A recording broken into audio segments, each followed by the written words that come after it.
Kirk Math. All right, ladies and gentlemen, here we are on our module 3. We're going to be looking at number system. We're starting here with lesson 3.1. Our objectives of this lesson will be to classify rational numbers by using a graphic organizer and being able to verbally explain to another person why you sorted the numbers this way. So if you don't have anyone who you can talk to, just kind of practice it. We are focused a lot on like how to verbally explain this and not just classify them, but really explain why. So we're going to start with some vocabulary words. We have 3 words: rational numbers, integers, and whole numbers. 2 of these words we did in our previous lessons in module 1, integers and whole numbers, and then rational numbers are kind of our new words for this lesson. So the first one we're going to fill in is an integer. So an integer are whole numbers and their opposites. So whole numbers are like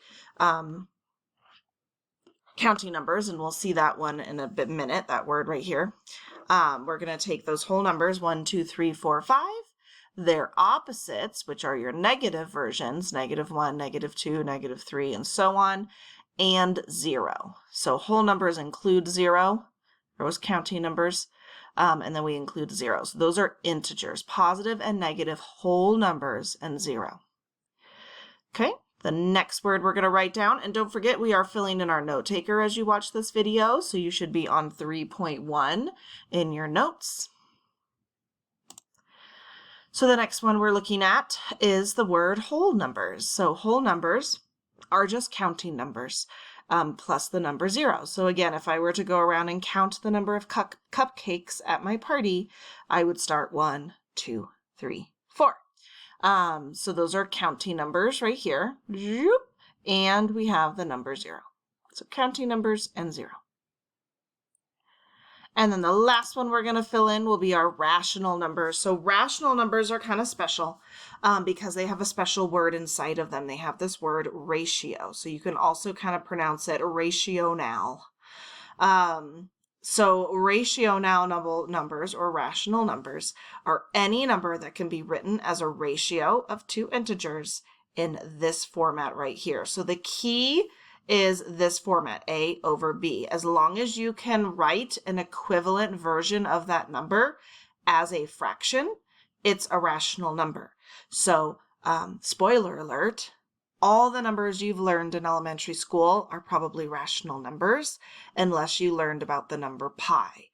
Pi is not rational, but all those other numbers, those are rational. So here are some examples. You have 5/10, 0.5.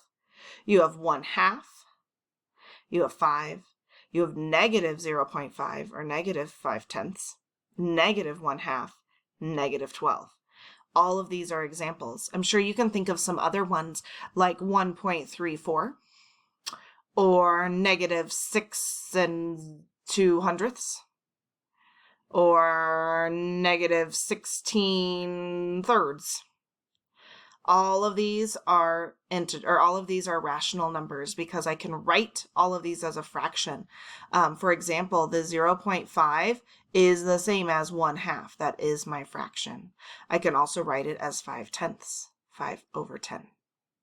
Okay, 5 wholes, the same as 5/1. I can write it as a fraction or in that fraction format of A over B. So those are our rational numbers. So those are our vocabulary words. And next I'm going to show you how they relate to each other. All right, so you've probably seen Venn diagrams that look like this, where you've got the 2 sides intersect in the middle, and the middle part means that it's both. So if this is dogs and this is cats, then whatever's in the middle here would be both dogs and cats, right? Number of people who like animals. Well, this Venn diagram is the same idea, except that instead of overlapping our circles in just some part, we're going to be overlapping the entire circle. So our outer circle includes everything inside this inner circle, which includes everything inside the smaller circle. So, for example, whole numbers are also considered integers. integers are also considered rational numbers.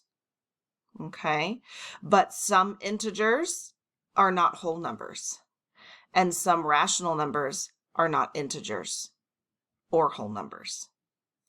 So it gets kind of confusing, and the only way that really I kind of use an example of buckets when I'm in the classroom, and since you're not here, you don't really get that visual, but I'm going to kind of try to draw it out. So if I had 3 buckets, okay, so I have this bucket, and then maybe I have a smaller bucket inside this bucket, and then maybe I have an even smaller bucket inside that bucket. Okay, so I've got 3 buckets nestled inside each other. I could take something, let's pick another color. I could take something and I could put it just in the big bucket, which means it would just be a rational number, because that big bucket is this bigger circle. I could put something and put it just inside the middle circle. It would be inside this integer bucket, but it's also inside the rational number bucket. So it's considered both. And then last but not least, I could add something to the very center bucket in the very, very middle, which is in the whole number bucket, and that whole number bucket's inside the integer bucket, and the integer bucket's inside the rational number bucket. So now that is included in all 3 buckets. Another way that I had a student explain it is almost like a shark. Okay. Okay. You have a shark that eats a fish. Maybe a piranha type of fish. And then that fish eats another fish. Okay. So whatever this fish eats will also be in this fish's tummy and the shark's tummy, because they're going inside, they're fitting inside each other, right? But if this fish eats something, it's only included in the shark and him. And if the shark eats something, then it's just the sharks. The shark alone would have that in its tummy. So you're going to think of those kind of like the buckets as well. That was just something I've had a student use in the past, so we'll see if that helps. So we're going to do some examples and see if that kind of helps you grasp that understanding. But the idea is the Venn diagram helps us categorize our numbers while also understanding that whole numbers have more than one way to classify them, because they are whole numbers, but they're also considered integers and rational numbers. So let's go ahead and classify these. So the way that you work with this Venn diagram is you start here in the smallest circle, right? So you take the number you're classifying and you ask yourself, is 75 a whole number? And if you don't remember what a whole number, an integer, or a rational number are, go back in your notes and look at your vocabulary page, because we already went over those definitions. So 75 is considered a whole number. So I'm going to put it inside this circle. So it is a whole number, and because it's a whole number, that means it's also inside this circle for integers. So it is also considered an integer because they're whole numbers and they're opposites. And it's considered a rational number. Now, I'm not going to write it in every ring of this Venn diagram because the circles are showing its inclusion, right? The rational numbers is around and hugging that 75. Integers is around the 75. Whole numbers is around the 75. So it's all 3. And you'll actually notice that if it's a whole number, it's always going to be all 3. And every number we work with in 6th grade will be a rational number. Like I said, unless it's like pi, but we don't usually work with pi. Okay, so the next one we're going to look at is -3. So we're going to ask, is -3 a whole number, or is it counting numbers or 0? No, ma'am, I do not count with negative numbers. So we're going to put it, or now we're going to ask, is it an integer? Yes, it is an integer because it is the opposite of a whole number. So I'm going to say, yes, it's a whole number. It was not, or sorry, yes, it's an integer. It was not a whole number. And that means it is a rational number because it's also included inside the circle. Now, 3/4, this one's tricky. Is 3/4 a whole number? No, that's a fraction. Is 3/4 an integer? Nope. Integers are only whole numbers and they're opposites. So it must be a rational number. So we're going to go ahead and put it in the rational number part of my Venn diagram, which means I'm only checking off this box. And then the last one, remember, this is a decimal. This is 35 hundredths. Hundredths. It's a less than 1. So it is not a whole number because it is less than 1. It's not an integer because it's not a whole number or its opposite. It must be a rational number. So 35 hundredths is a rational number as well. Take a minute and make sure you have all these notes down in your notebook because it's super important. All right, so now we're going to take a minute and we're going to think about what we just did. So I would like you in your notebook to name 2 integers that are not, keyword not, also whole numbers. 2 integers that are not also whole numbers. So give that a try. And when you're done, see if you can describe how that Venn diagram model works, how it models the relationship between rational numbers, integers, and whole numbers.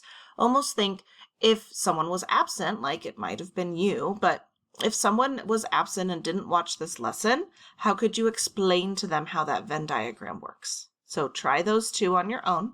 All right, hopefully you paused that video and filled this in.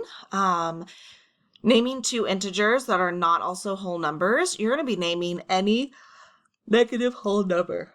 So if you can list any negative whole number here, if you have 2 of them, then it worked. If it's a negative fraction, doesn't work. If it's a negative decimal, doesn't work. If it's just a positive number, doesn't work. It has to be a negative whole number in order to be an integer, but not a whole number. So like -2, -6, -104. And so on. And then this answer has lots of different, this number 2 question has lots of different answers. Some things that have been said in class is that it shows how the numbers are the same and different. It helps show which numbers are classified as more than one thing. Okay, hopefully you have something on there. All right, so I want you to pause the video again and try to categorize these 3 numbers. Don't forget to place them on the Venn diagram first, starting with whole numbers and working your way out, and then fill in the table. You need to do both because both help us understand its placement. If you just check off here, you might make mistakes. If you just fill in here, you might make mistakes. Then join us again and see if you can get them right. Check your answers. All right, so this one might have been a little bit tricky. It was kind of done on purpose. We threw in some numbers that have special situations and that usually throw people off their game. So we started with -15, which is an easy one. It should be an integer. It's not a whole number because it's negative, but it is an integer. So it was an integer and a rational number. Then 3 2/5. Just because it has a whole number in it does not mean it is a whole number. Think of it like I had 3 2/5 of a yard of fabric. That is not 3 and then 2/5 separately. That is one thing. So this is a rational number because it is a fraction. Okay. It's not an integer. It's not a whole number. It has that fraction piece attached. And then down here, this guy was pretty tricky. 4 halves is the same as 2. 2 is a whole number, so it will go in the whole number spot. So just because it's in that AB format does not mean that it's only a rational number. You have to simplify your numbers, your fractions, your decimals, everything. You really got to look at it. And if it is equivalent to a whole number, then it's considered a whole number, an integer, and a rational number. Now in class we did a big sort and that's what you see on the bottom of your notes there is that big Venn diagram. You don't need to worry about that, but if you're interested, just come see me and we can do it at lunch or during enrichment to kind of sort some extra numbers. Then you should have gotten this classifying mystery patterns, color by numbers. We're going to use that Venn diagram and we're going to color based upon its lowest position in that Venn diagram. So you're going to go ahead and just pick 3 colors and whatever colors you want and color in these boxes. I'm not doing a very good job because I'm on the computer. We'll do yellow. And then you are going to color the numbers based upon that lowest categorization. So I'm going to take a minute because I'm running out of time to color a few so you can see examples. So here you can kind of see examples of some. Remember that if it equals a whole number, it is a whole number.